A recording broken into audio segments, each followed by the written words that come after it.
তখন শেষ করতে পারছিলাম না এখনো। এই উদ্যোগমূলক আর কি কোরআন পর্যন্ত পাওয়ানো সব শেষ করতে বয়ান সব পাওয়ানো দোয়া করবেন যাতে আমাদের এই উপস্থিতিতে আল্লাহ জানে আরো বাড়ে, যাতে আমরা সহজেই আমাদের দরবারে কার্যক্রমগুলো শেষ করতে পারি। এই হুজুরের দীর্ঘায়ু কামনা করে, হুজুরের আল পরিবারের দীর্ঘায়ু কামনা করে, সুস্বাস্থ্য কামনা করে আমি শেষ করতে। আসসালামু আলাইকুম।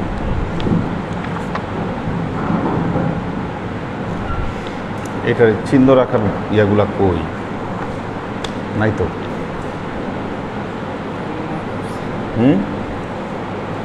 দেখো তো অন্য কি দেওয়া আছে নাই তো, কি দিয়ে চিহ্ন রাখবো? কার্ডটা কি জানি ছিল, এটার ভেতরে দেখো তো আছে কিনা।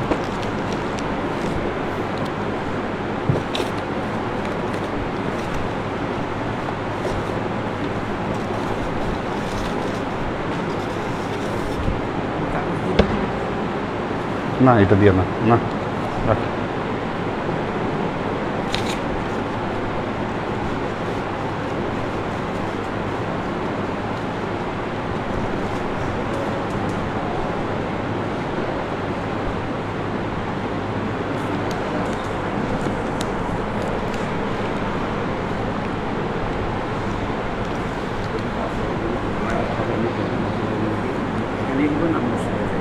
হইলে এখানে হতে পারে, সমস্যা নেই।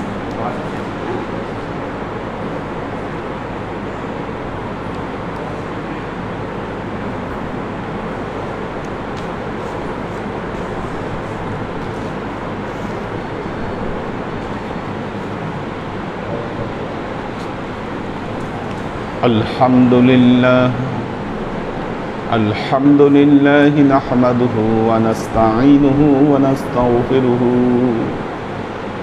ওয়া নু'মিনু বিহি ওয়া নাতাওয়াক্কালু আলাইহি ওয়া নাউযু বিল্লাহি মিন শুরুরি আনফুসিনা ওয়া মিন সাইয়্যাতি আ'মালিনা من يهد الله فهو المهتدي ومن يضلل فلن تجد له وليا مرشدا فنشهد أن لا إله إلا الله وحده لا شريك له ونشهد أن سيدنا وسندنا ونبينا محمدا صلى الله عليه وسلم الذي أرسله الله بالحق بشيرا ونذيرا وداعيا إلى الله بإذنه وسراجا منيرا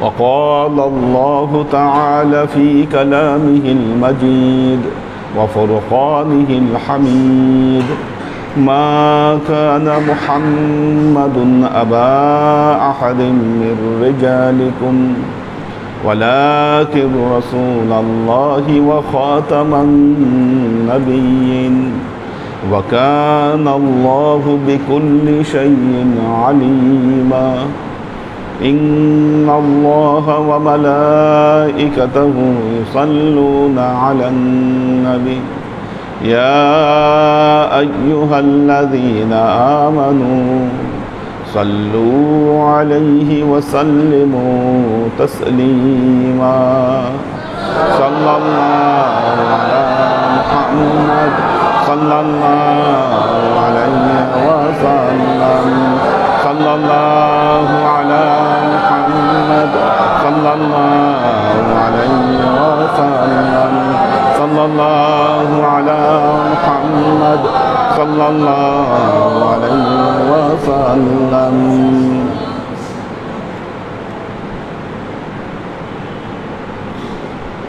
আল্লাহর আশিক ও সালেক বৃন্দ,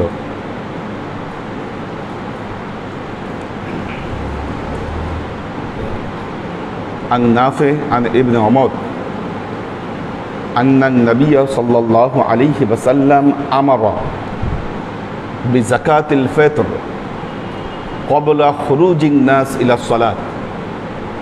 আল্লাহ নবী ফিতরাটি মানুষ নামাজে, ঈদের নামাজে বের হওয়ার আগেই, ঈদের নামাজে বের হওয়ার আগেই আল্লাহ নবী ফিতরাটি আদায় করতে বলেছেন, কাবলা খুরুজিন নাস।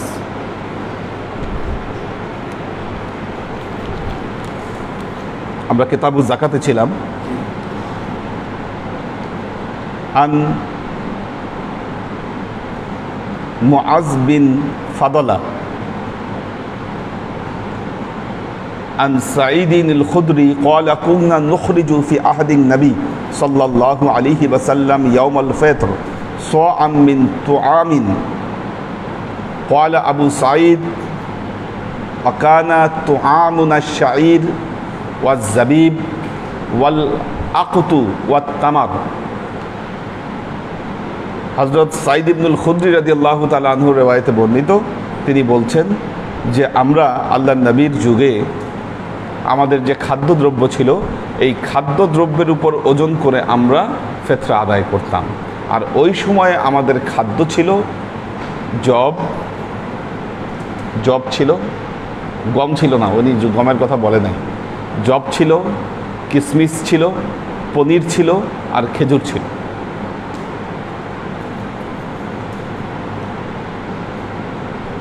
আচ্ছা,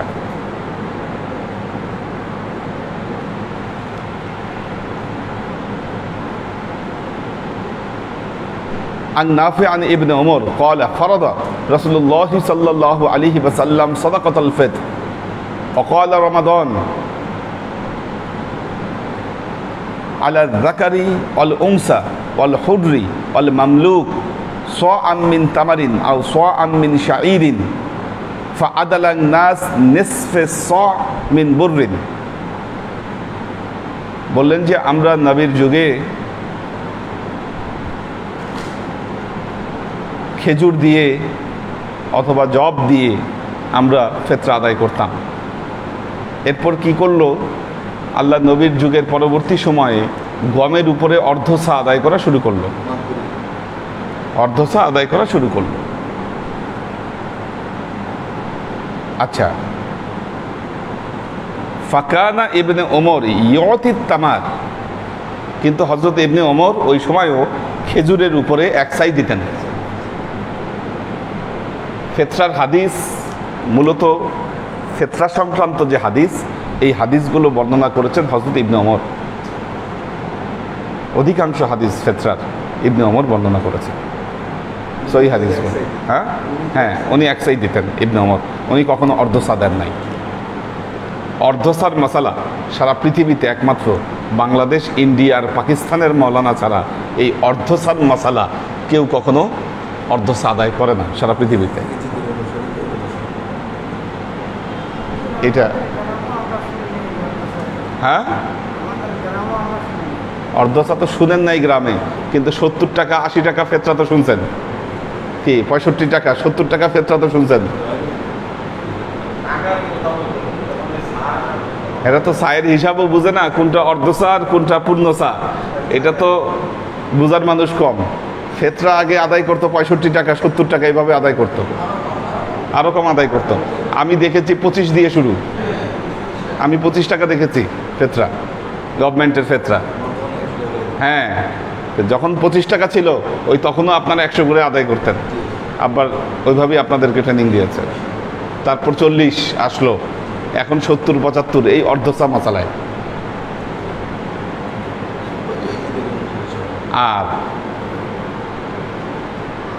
বাংলাদেশে এই অর্ধসা এখন পর্যন্ত ধরে রাখছে কওমি আলেমরা, অর্ধসায়ের মশালা এই কওমি আলেমরাই ধরে রাখছে। এদের চিল্লাচিল্লির কারণে এই মশালা সংশোধন হচ্ছে না। অর্ধসা ধরে রাখার কারণ হযরত মুয়াবিয়া অর্ধসা দিয়েছিলেন, ওই সুন্নত ধরে রাখছে ওনারা। বলতেছে মুয়াবিয়া আদায় করছে, তাই আমরা কেন আদায় করবো না, এটা সুন্নাত।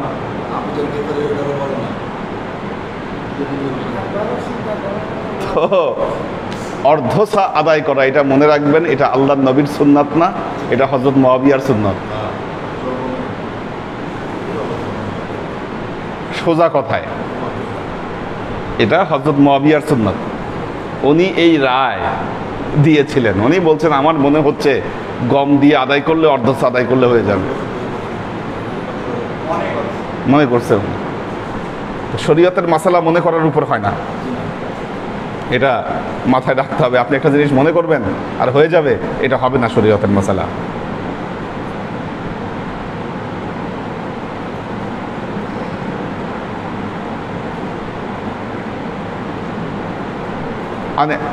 عن ابن عمر قال فرض النبي صلى الله عليه وسلم صدقة الفطر وقال رمضان এটা পড়েছি আমরা।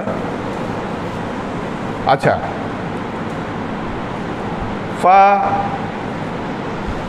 فأعازوا أهل المدينة من التمر فأعطى شعيرا। তো হযরত ইবনে ওমর কি করতেন, উনি গমের উপর কখনো আদায় করেন নাই, উনি একসা খেজুর দিয়ে করতেন। যখন মদিনায় একসময় খেজুরের দুর্যোগ লাগলো, খেজুর কমে গেল, দুষ্প্রাপ্য হয়ে গেল, খেজুর মদিনায় পাওয়া যাচ্ছিল না, খুব কমে গিয়েছিল, বা ফলন হয়তো ভালো হয়নি খেজুরের। আহলাল মাদিনা মিনাত তামার ফাআতা শাইরান, তখন তিনি জব দিয়ে আদায় করতেন, জব দিয়ে আদায় করতেন, গমের মাসলায় যান নাই উনি। একসা ফাআতা শাইরান। وكان ابن عمر يعطي عن الصغير والكبير حتى أن كان لا يعطي عن بنية وكان ابن عمر يعطيها الذين يقبلونها وكان يعطون قبل الفطر بيوم أو يومين। আচ্ছা দেখেন এখানে অনেকগুলো মাসলা আসছে। হযরত ইবনে ওমর ছোট বড় সবার পক্ষ থেকে এই ফিতরা আদায় করতেন। ফিতরা কিন্তু ওয়াজিব দান, ছোট বড় সবার উপরে ফিতরা ওয়াজিব। এমনকি ঈদের জামাতের আগে কোনো শিশু জন্মগ্রহণ করলে তার উপরও ফিতরা ওয়াজিব। তো ওয়াকানা ইবনে ওমর ইউতি আনিস সগীর ওয়াল কাবীর হাত্তা ইন কানা লা ইউতি আন বানিয়া ওয়াকানা ইবনে ওমর ইউতিহা আল্লাযী ইয়াকবালুনাহা। একটা ছোট যদি বাচ্চাও হতো তার উপরও আদায় করতেন, আর এই ফিতরা তাদেরকে দিতেন, এই ফিতরা তাদেরকে দিতেন যারা এই ফিতরা নিতে চাইতো। ফিতরা যারা নিতে চাইতো, ইয়াকবালুনাহা, এটাকে যারা কবুল করতো তাদেরকেই ফিতরা দিতেন। কে ফিতরা নিতে পারবেন এটা সেই জানেন, এখানে ফর্মালিটিজের কোনো সুযোগ নাই। যিনি নিতে চাইবেন তাকেই ফিতরা দেওয়া হবে। আর তো তিনি যদি মনে করেন যে না ইনি নিতে চাবে না, তাকে ফিতরা দেওয়া যাবে না। এই মশলা খেয়াল রাখবেন। আমরা তো প্রতি রমজানেই ফিতরা দেই। আচ্ছা, ওয়াকানু ইউতুনা ক্বাবলাল ফিতর বিয়াউমিন আও ইয়াউমাইনি। ঈদুল ফিতরের 2 দিন আগে অথবা 1 দিন আগে থেকে এই ফিতরা দেওয়া শুরু করতেন। আমরা 2 দিন আগে থেকে দিই। ইয়াউমাইন আও ইয়াউমাইনি, ইয়াউমিন আও ইয়াউমাইনি, তিনি 2 দিন আগে অথবা 1 দিন আগে থেকে এই ফিতরা দেওয়া শুরু করতেন। কাজেই ফিতরা তাদেরকেই দিতে হবে। আপনি মনে করলেন যে আচ্ছা না উনি অভাবে আছে, উনি গরিব মানুষ, এর একটা প্যাকেট দিয়ে দেই, কি এটা হবে না। জানাইতে হবে এটা ফিতরা, যারা এটাকে কবুল করবে তাদেরকেই ফিতরা দিতে হবে। وكانوا يعطون قبل الفطر بيوم أو يومين قال أبو عبد الله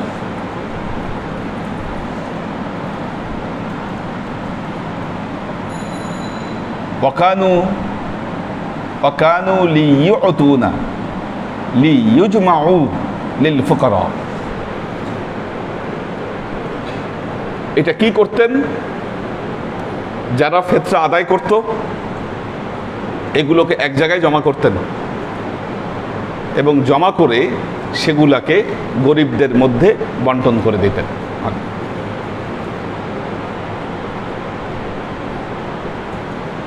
আগে আমরা ছোটবেলায় দেখেছি ফিতরা আদায় করে,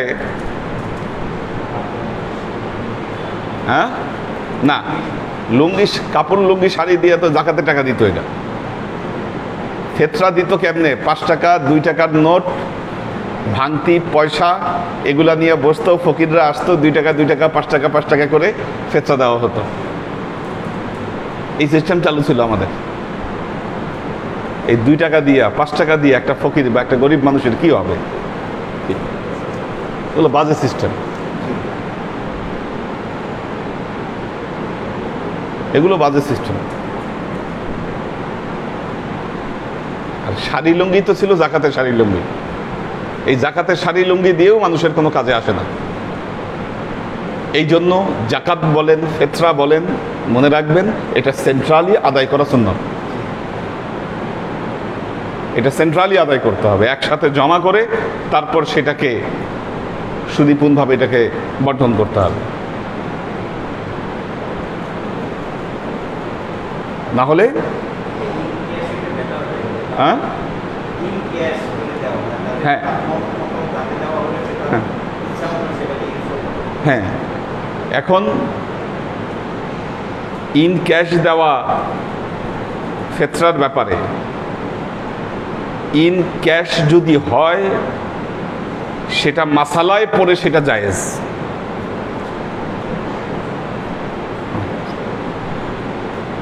মাসালায় কিয়াস করে সেটাকে জায়েজ করা হয়েছে, কিন্তু ফিতরা মনে রাখবেন খাদ্যদ্রব্য দিয়ে আদায় করাই হচ্ছে সুন্নাত। ফিতরা ইন ক্যাশ না। জাকাতের ক্ষেত্রেও জাকাতের উদ্দেশ্য হচ্ছে দারিদ্র বিমোচন করা। কি আপনি একটু একটু টাকা দিলেন, খাই দিয়ে শেষ, এগুলো জাকাত আদায়ের আসলে কোনো জাকাত, এগুলো মানে অনর্থক জাকাত। আমরা এখন যে উদ্যোগ গ্রহণ করেছি, কি ছেলেপেলেদেরকে ট্রেনিং দিব, কোনো কিছু কাজ শেখাবো, তারপর তারা কাজ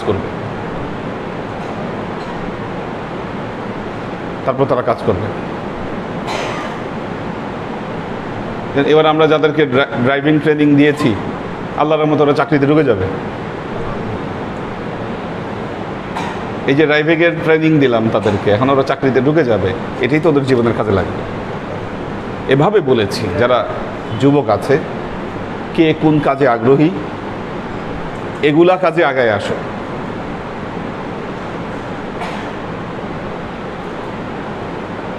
টাকা পয়সা নিবা, নষ্ট করবা, জীবন আর এখান থেকে সাহায্য পাবা না, দ্বিতীয়বার পাবা না। এজন্য আসলে যেটা করতে হবে, নিজেদের কোয়ালিটি ডেভেলপ করতে হবে। এটা দিয়ে জাকাত এভাবে আদায় করা উচিত যাতে একটা মানুষ তার দারিদ্র্য বিমোচন করতে পারে। আল্লাহ তার কোরআনে একটা কথা বলেছেন, ইন্নাল্লাহা লা ইউগাইয়িরু মা বিকাউমিন হাত্তা ইউগাইয়িরু মা বিআনফুসিহিম। আল্লাহ ওই সম্প্রদায়ের ভাগ্য, ওই ব্যক্তি বা সম্প্রদায়ের ভাগ্য ততক্ষণ পর্যন্ত পরিবর্তন করেন না যতক্ষণ পর্যন্ত সে তার নিজের ভাগ্যকে পরিবর্তনের চেষ্টা করে। আমাদের খাসলত এতই খারাপ, আপনি যদি কাউকে রিক্সা কিনে দেন, দেখবেন সে চাবে যে রিক্সা কষ্ট করে চালাবো, তার চেয়ে এটা বেচা যে টাকা পাই, এটা যে কদিন পারি সে কদিন খাবো।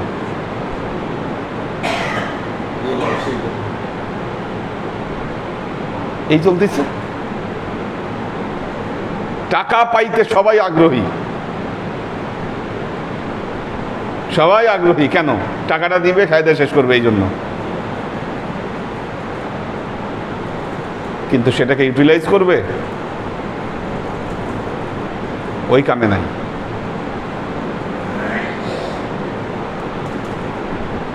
তো আল্লাহর আশেক ও সালেক বৃন্দ, জাকাত আদায় করতে হবে সেন্ট্রালি, এবং ফিতরাও তাই। এটাই সুন্নাত, এটাই সুন্নাত। তো যেমন আমরা এবার যেটা করেছি, ফিতরার জন্য একটা প্যাকেট করেছি, হ্যাঁ, গতবার থেকে। হ্যাঁ, এবারও তাই করেছি। গতবার তো গোস্ত দেয়নি, এবার মুরগি সহ দিয়েছি, আরো ভালো হয়েছে এটা। তো এই ফেতরার ক্ষেত্রে যেটা করতে হবে, সর্বপ্রথম আমাদের সামনে থেকে আরও গোছানো, আসলে যারা ফেতরা নিতে আগ্রহী আমাদের পীর ভাই বোনদের মধ্যে যারা, সবার প্রথম 2 রকম প্যাক করতে হবে সামনে থেকে। একটা হচ্ছে পীর ভাইদের প্যাক, যেটা থাকবে সেটা গোস্ত সহ থাকবে, এবং সেটার টোকেন আগে থেকেই দিয়ে দেওয়া হবে। টোকেন বানানো হবে, টোকেনটা আগে থেকেই দিয়ে দেওয়া হবে। টোকেনের বিপরীতে ওই প্যাকেটগুলো যাবে। আরেকটা হচ্ছে কমন প্যাকেট। তো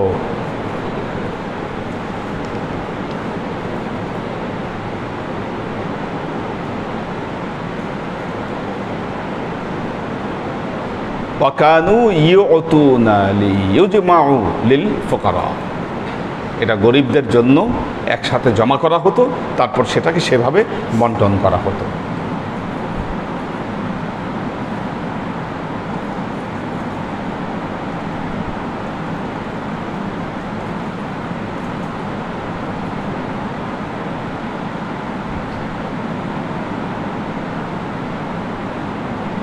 এরপরের হাদিসটি একই হাদিস।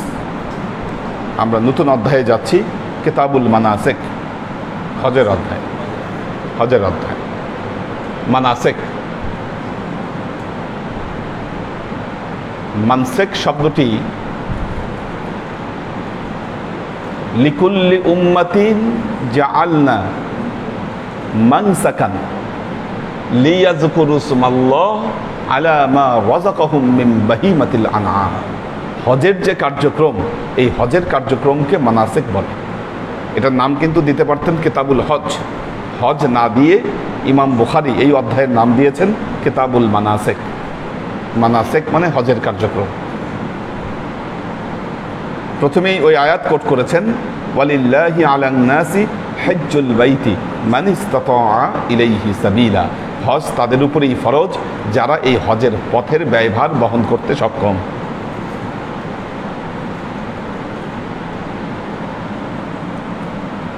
আন আব্দুল্লাহ বিন আব্বাস ক্বালা কানা ফজল। ফজল হচ্ছে আল্লাহ নবীর একজন সাহাবী। ফজলের পরিচয় এখানে সম্ভবত আছে।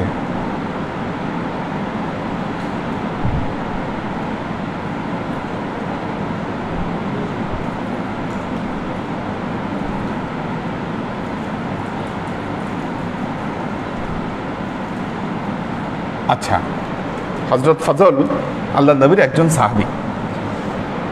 কানা ফদল রাদেফা রাসূলুল্লাহ সাল্লাল্লাহু আলাইহি ওয়াসাল্লাম। হযরত ফজল আল্লাহ নবীর কাছে এসেছিলেন, এবং যেই কাজের জন্য এসেছিলেন এখানে বলছে যে উনি ওনার যে সম্পদের যে যাকাত, এই বিষয়গুলো আদায় করার জন্য হযরত ফজল এসেছিলেন। কাউলহু ইযাক্কি বিফাতহিল বা। আচ্ছা, বাকি আল ফিতর যাকাত।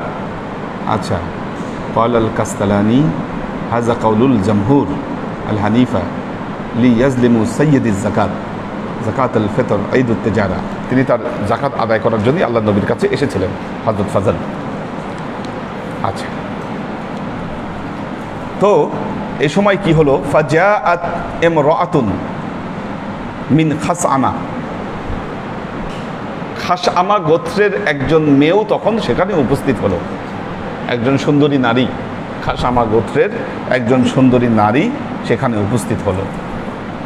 ফাজআলাল ফাদল ইয়ানজুরু ইলাইহা ওয়া তানজুরু ইলাইহি।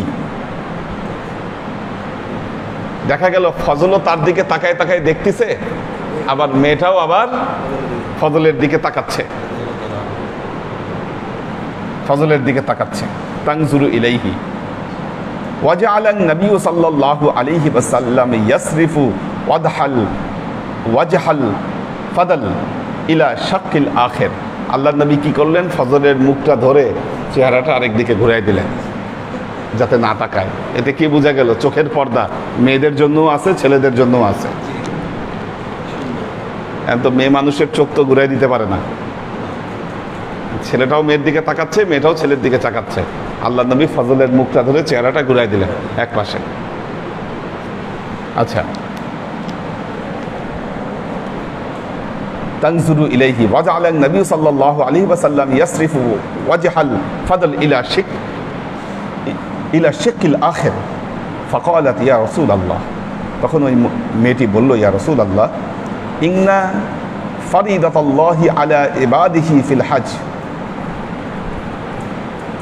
মেয়েটা বলল, ইয়া রাসূলুল্লাহ, আল্লাহ তো তার বান্দার উপরে হজ ফরজ করেছেন, আল্লাহ তার বান্দার উপর হজ ফরজ করেছেন। আদরাকাত আবি শাইখান কাবীরা, আমার বাবা বৃদ্ধ হয়ে গেছেন, অনেক বয়োবৃদ্ধ হয়ে গেছেন। শাইখান কাবীরা লা ইয়াসবুতু আলা রাহিলা, তিনি এতই বৃদ্ধ এবং দুর্বল হয়ে গেছেন, তিনি তার বাহনের উপরেও চড়ে বসতে পারেন না, তিনি তার বাহনের উপরেও চড়ে বসতে পারেন না, এতই বৃদ্ধ এবং জাইফ হয়ে গেছেন আমার বাবা। ফা আহুজ্জু আনহু, আমি কি তার পক্ষ থেকে হজ আদায় করে দিব? ক্বালা নাম, আল্লাহ নবী বললেন হ্যাঁ।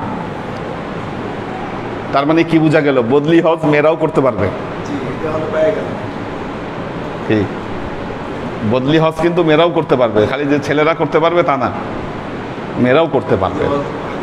হ্যাঁ, তবে বদলি হজের জন্য শর্ত হচ্ছে তাকে আগে হজ করা থাকতে হবে। যার নিজের ফরজ হজ করে নাই সে অন্যের বদলি হজ করতে পারবে না।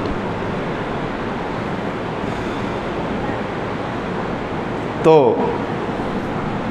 মহিলা অনুমতি চাইলেন, আহুজ্জু আনহু ক্বালা নাম, আল্লাহ নবী বললেন হ্যাঁ হ্যাঁ, তুমি তার পক্ষ থেকে আদায় করে দিবে।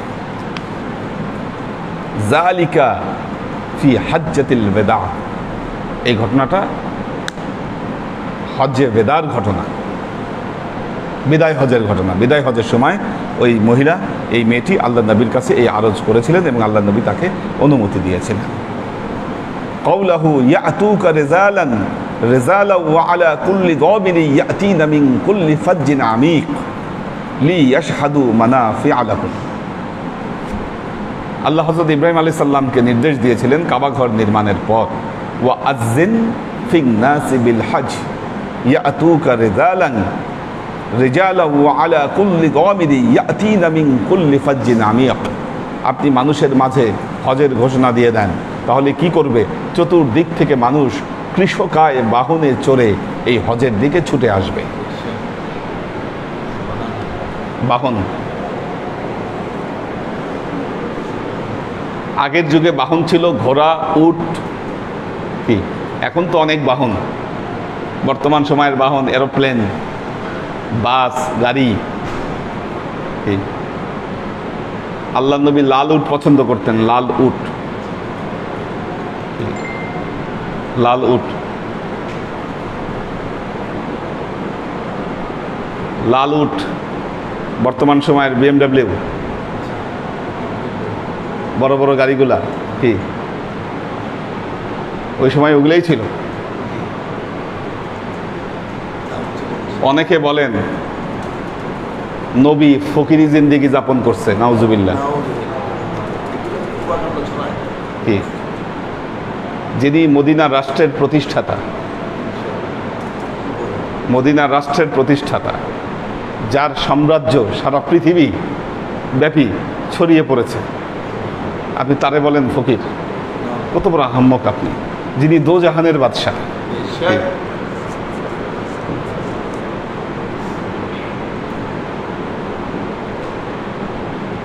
আল্লাহ নবী সময়ে মসজিদে নববীর যে স্ট্রাকচার ছিল, ওই সময়ে ওর চাইতে ভালো স্ট্রাকচার বানানোর সুযোগ ছিল না। কি পাথর দিয়ে বানানো হয়েছিল।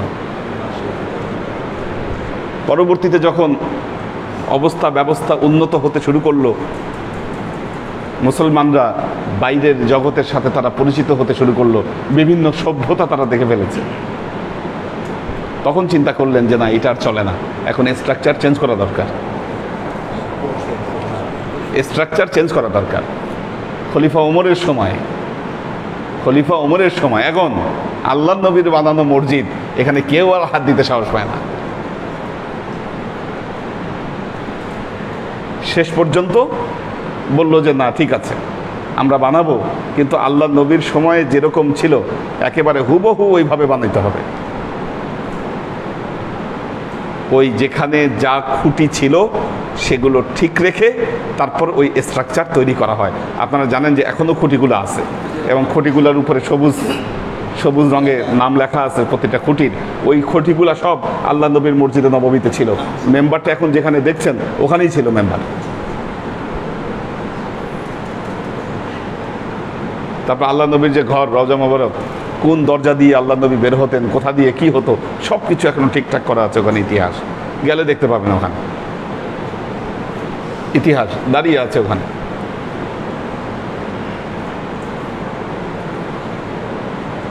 তো আল্লাহর আশিক ও সালেক বৃন্দ, হযরত ওমরের সময় এটা করা হলো। পরবর্তীতে তুর্কিদের সময় এটার ব্যাপক সংস্কার করা হয়।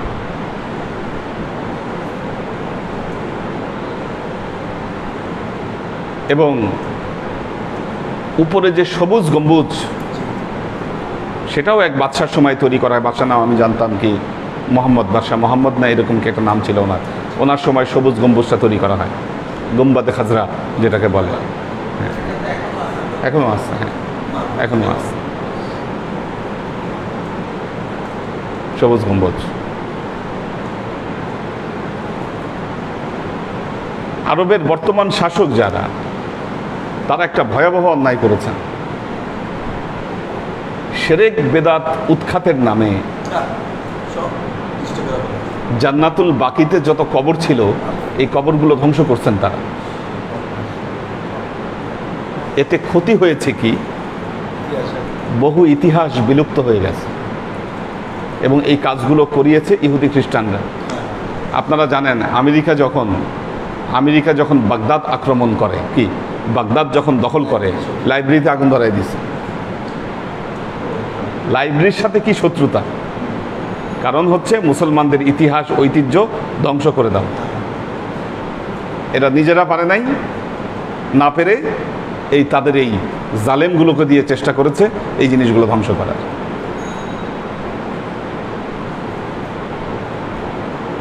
তো আল্লাহর আশিক ও সালেক বৃন্দ,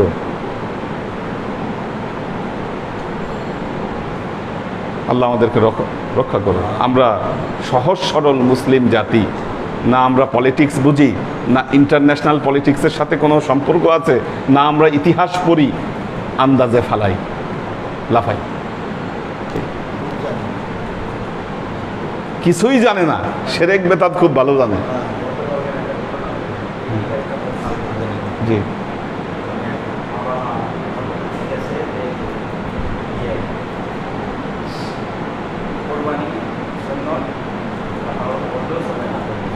এগুলো নতুন নতুন ফিতনা এই জিনিসগুলো। হুম,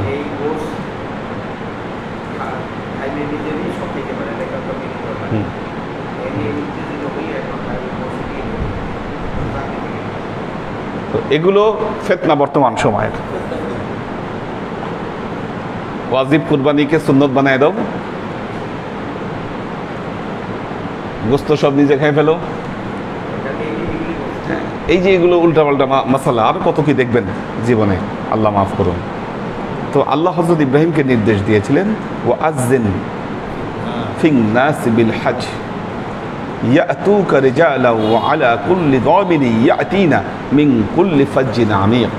আপনি হজের ঘোষণা দিলে চতুর্দিক থেকে কি করবে, বিভিন্ন কৃষকায় বাহনে চড়ে হাজিরা এই বাইতুল্লাহ সমাবেত হবে।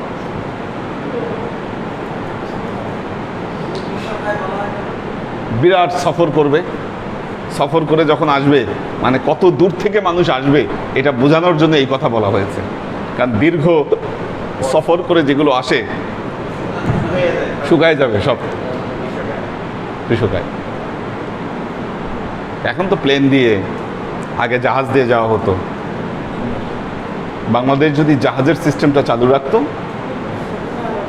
হ্যাঁ হ্যাঁ, জাহাজ থাকলে বর্তমানের অর্ধেক খরচে আপনারা হজ করতে পারতেন। জাহাজ চালু করে না কেন? বাংলাদেশে বাংলাদেশ বিমান এমন এক প্রতিষ্ঠান, এ সারা বছর লস করে, কোনোদিন লাভের মুখ দেখে না, কারণ এর সাথে যারা জড়িত সব করাপ্টেড, চোর সবগুলা, সারা বছর লস। খালি হজের সময় আসলে হজ ফ্লাইটে লাভ করে এরা, কারণ হচ্ছে ওই যাওয়া আসার টিকিট দুইটাই নেয়, যাওয়ারও টিকিট নেয়, আসারও টিকিট নেয়, নাম্বার ওয়ান। দ্বিতীয়ত হচ্ছে তারপরেও কমতো যদি থার্ড ক্যারিয়ার দিত। বাংলাদেশে হজ ফ্লাইটের জন্য শুধু সৌদি এয়ারলাইন্স এবং বাংলাদেশ এয়ারলাইন্স, এই দুই এয়ারলাইন্স ছাড়া আর কোনো এয়ারলাইন্স হজ যাত্রী বহন করতে পারে না। কাজে আপনাকে হজে যাইতে গেলে যাওয়ার টিকিটও কাটতে হয়, আসার টিকিটও কাটতে হয়। আপনার যদি এটা ফ্লেক্সিবল থাকতো যে আপনি যেই ক্যারিয়ারে ইচ্ছা আপনি যাবেন, আসার সময় আবার আরেকটাতে আপনি চলে আসবেন, আপনার এখানে টিকিটে যাইতো সর্বোচ্চ 80,000 টাকা, আর বাকি হিসাবগুলো আপনি করেন, বাড়ি ভাড়া খাওয়া দাওয়া হয়ে যেতে হবে। আর এতে বাংলাদেশ বিমানে যাওয়ার কারণে ওদের যে প্যাকেজ, যে টাইম ডিউরেশন, এর বাইরে আসা যায় না। আপনি যদি থার্ড ক্যারিয়ারের ব্যবস্থা থাকতো তাহলে আপনি 20 দিন 21 দিন থেকে হজ করতে পারতেন। এখন থাকতে হয় 40 দিন, দেড় মাস। ওই যারা কম সময়ের জন্য যায় তারা আসার সময় আবার এক্সট্রা টিকিট কেটে চলে আসে। হ্যাঁ, এক্সট্রা মানে তার একটা টিকিট মার যায়, রিটার্ন টিকিটটা তার মার যায়। তার মানে আপনার যাওয়া আসার ট্রিপের জন্য 4 টিকিটের অতিরিক্ত টাকা আপনাকে দিতে হচ্ছে। এই জন্য হজ আমাদের জন্য কঠিন। কি মালয়েশিয়া, পাকিস্তান, ইন্দোনেশিয়া, এদের জন্য হজ অনেক সহজ। আজকে যদি এই সিস্টেম থাকতো, আমাদের অধিকাংশ মানুষ হজ করে ফেলতো এর মধ্যে। আমরাই করাই দিতাম হজ কোনো না কোনোভাবে সিস্টেম করে। হজ করতে পারছে না শুধু এই কারণে, একটা আফসোস। ইয়াতুকা রিজালান, এখন আমরা এমন দেশে বাস করি, কিছু করার নাই, এটা চোরের দেশ, তো কিছু করার নাই। আমরা চোরের জগতে বাস করি, চোরের রাজত্বে বাস করি,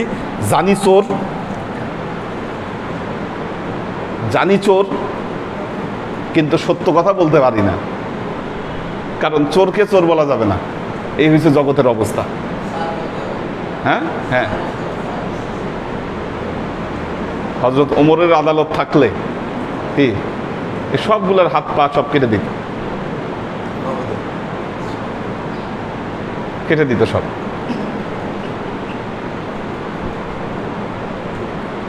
চোরটা এমনভাবে ছড়াইছে, এই যে গরিব দুস্থদের জন্য গভর্নমেন্ট থেকে, এটা তো গভর্নমেন্টের দোষ না, গভর্নমেন্ট থেকে টাকা দিছে, ইউএনওদের হাতে দিছে, এইবার তোমরা ঘর বানায় দাও। এমন ঘর বানাইছে 2-3 মাস না যেতে সব, মানে সিমেন্ট দেয় নেই তারা। হ্যাঁ, কি অবস্থা!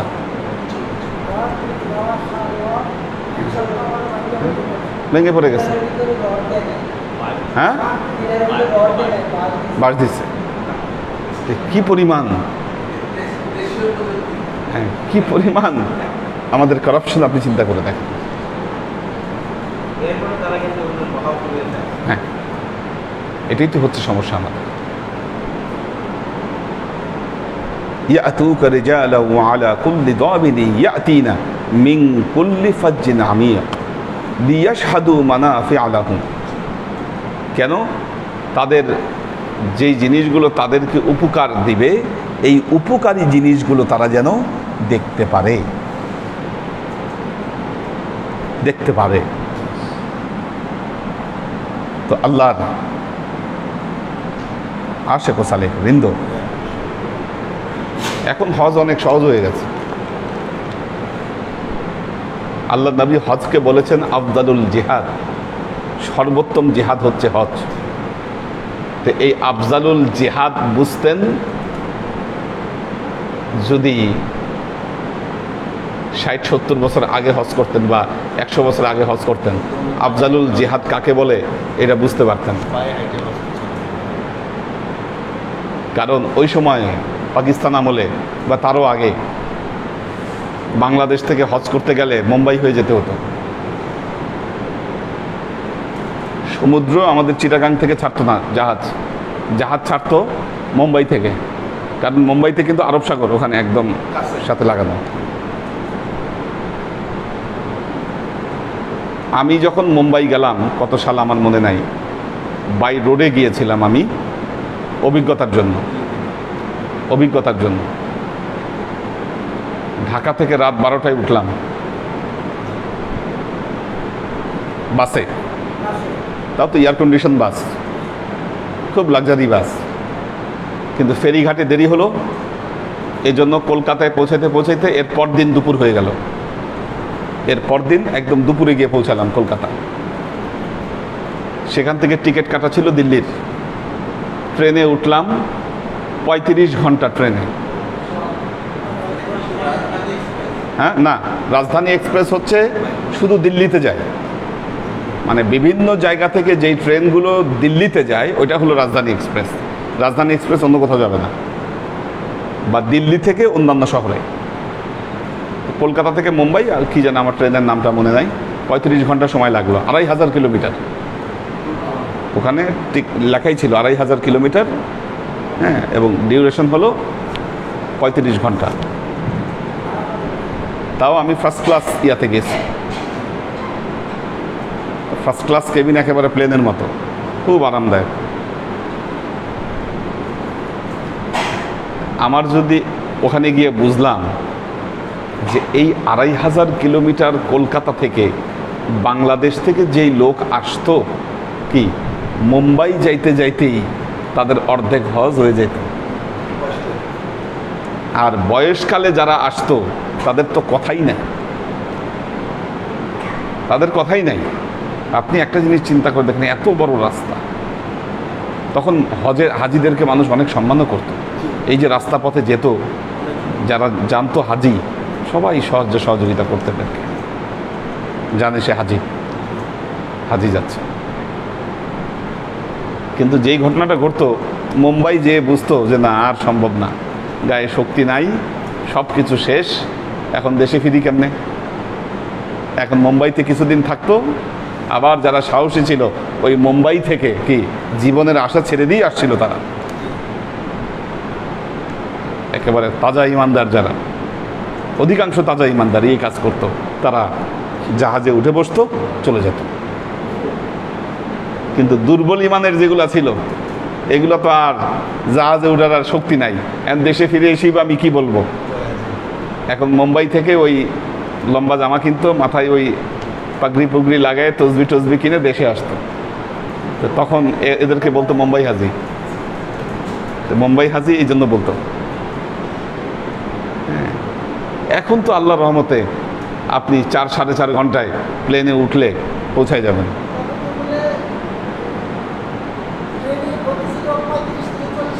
হ্যাঁ, অনেক লাগতো। তো তারপরে মরুভূমির মধ্যে মক্কা থেকে মদিনায় যেতে, মরুভূমি যে কি মারাত্মক জায়গা। আপনি যদি নর্মালি কখনো মরুভূমিতে সফর করেন, বুঝবেন কি জিনিস মরুভূমি। মরুভূমির মধ্যে এসি বাসেও এয়ার কন্ডিশন কাজ করে না ঠিক মতো, এত গরম।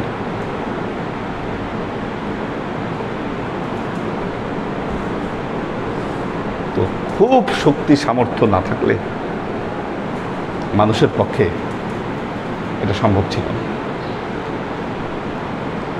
হজ করা। এখন সাফা মারোয়া দৌড়াদৌড়ি করেন এয়ার কন্ডিশনের মধ্যে, ঠান্ডা লেগে যায়। হ্যাঁ, দেশ থেকে আপনার যাত্রা শুরু হয় বাসে, এয়ারপোর্টে ঢোকার পর থেকে এয়ার কন্ডিশন, হজ ক্যাম্প এয়ার কন্ডিশন, প্লেনে ওঠার পর এয়ার কন্ডিশন প্লেন, হ্যাঁ, নামার পর যে বাসগুলো আপনাকে নিয়ে যাচ্ছে সব এয়ার কন্ডিশন, যেখানে থাকতেছেন ওটাও এয়ার কন্ডিশন। অনেক আরামের হজ এখন। আরামের একটু ত্রুটি বিচ্ছিত হইলে আবার মেজাজ খারাপ হয়ে যায়। হ্যাঁ হ্যাঁ, তো আল্লাহ অনেক সহজ করে দিছে। এখন দেখি কারা আছে।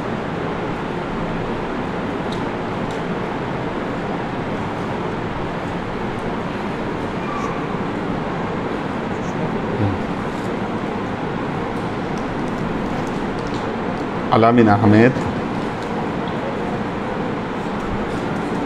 ওয়াসিফ আহমেদ জনি, লুনা তাবাসসুম লুবনা, হাসান ইমাম, ইরফান শেখ, ওমর শরীফ, আমির হোসেন, কাউসার আলম আলাল, HK কনক, মোহাম্মদ তাইবা, ওয়াসিম খান, মোহাম্মদ আলাউদ্দিন, সানজিদা রেজা মেরি, সানজিদা রেজা জেসমিন, পাখির ভেজ, মোহাম্মদ শামসুস সালেহীন,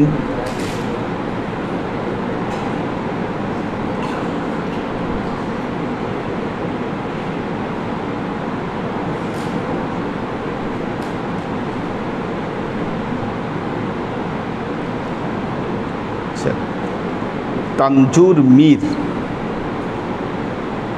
একটি প্রশ্ন করেছেন। আসসালামু আলাইকুম হুজুর, মহিলাদের নাকি কবরে যাওয়া নিষেধ, মহিলারা কি কবর জিয়ারত করতে পারবে কিনা? আচ্ছা, মহিলাদেরকে কবর জিয়ারত যে নিষেধ তা নয়। বুখারী শরীফের একটি হাদিসে এসেছে, একজন মহিলা তিনি কবর জিয়ারত করতে গিয়ে কবরের সামনে বিলাপ করতেছিলেন। সেজন্য আল্লাহর নবী তাকে এ কাজ করতে নিষেধ করেছিলেন। মেয়েরা যদি সুস্থ অবস্থায় থাকে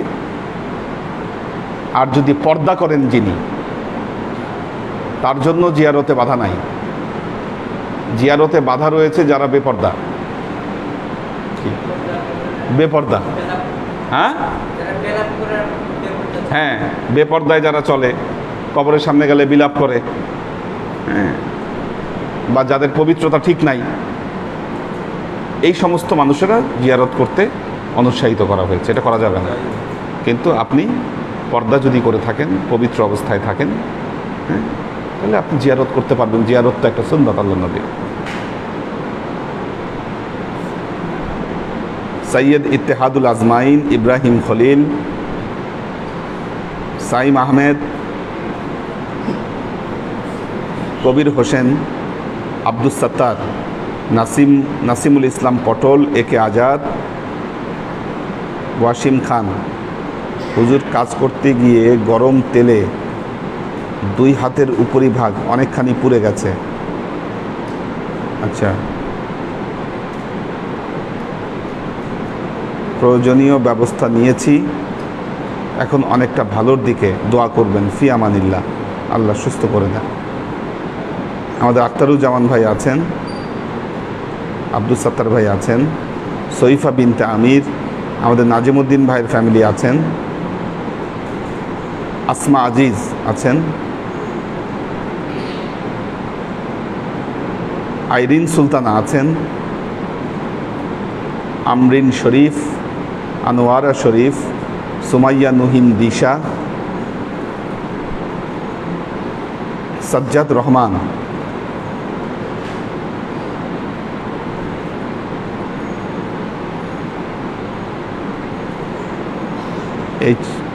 কোহিনুর বেগম, দীপা উষা, ফাইন ফাইজুল্লাহ।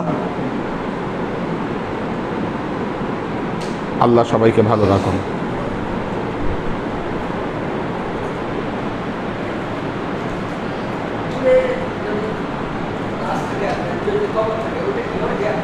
কোনটা? আপনি এখানে বসে জিয়ারত করতে পারেন। ওই যে দোয়া পড়বেন, আমরা যেভাবে কবর জিয়ারত করি, কবর আমরা যেভাবে জিয়ারত করি এভাবেই করবেন।